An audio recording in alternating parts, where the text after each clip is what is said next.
तू ही तो हो बड़ू हमरा आँखी के पुतरिया कि जान मोरा जिया के जारी रहो।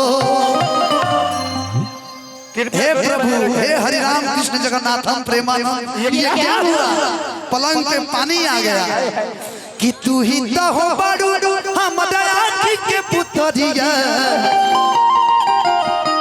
कि जाने मोरा जिया के जारी रहो।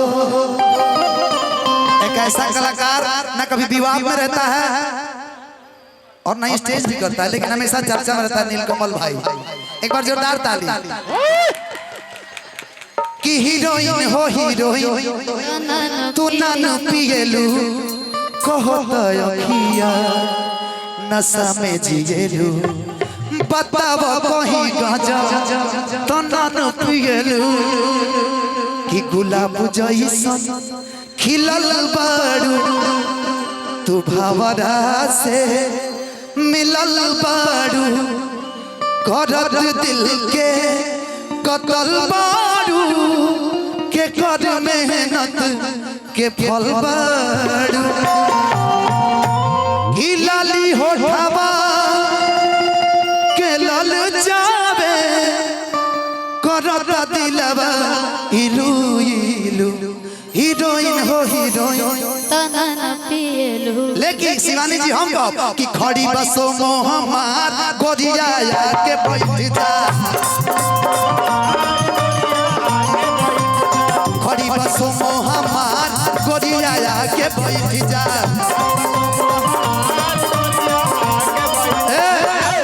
तनी शॉर्ट करो पगली शॉर्ट कि बस कर रे पगली रहे दे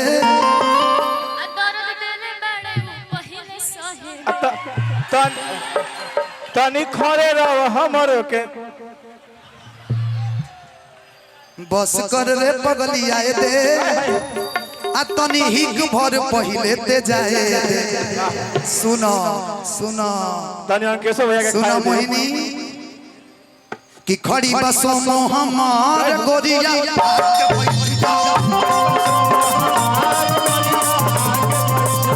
खड़ी बसो मोहम्मद गोरिया के बैठ जा।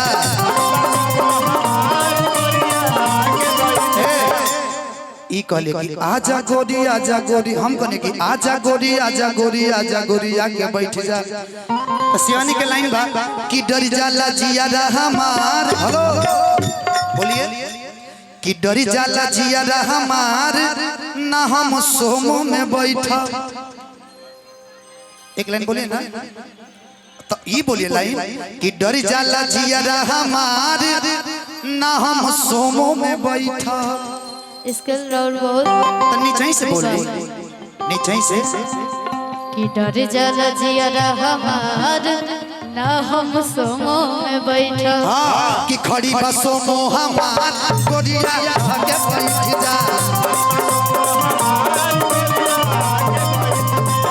होठवा के ललिया कनवा के बलिया अखिया के तोहरो गजरा होठवा के ललिया कनवा के बलिया अखिया के तोहरो गजरा ए हो धने पागल बनावले बा नक के नथिया सिनवा के तोहरो सिंगारवा अरे हो धने पागल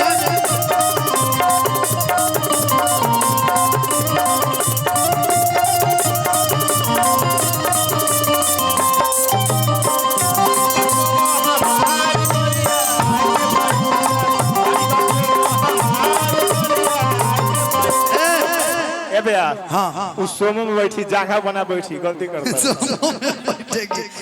यहाँ मत बैठो पगली तुम यहाँ बैठो कि डिस्टर्ब हो जाएंगे हम ट्रांसफार्मर मेरा फ्यूज हो जाएगा।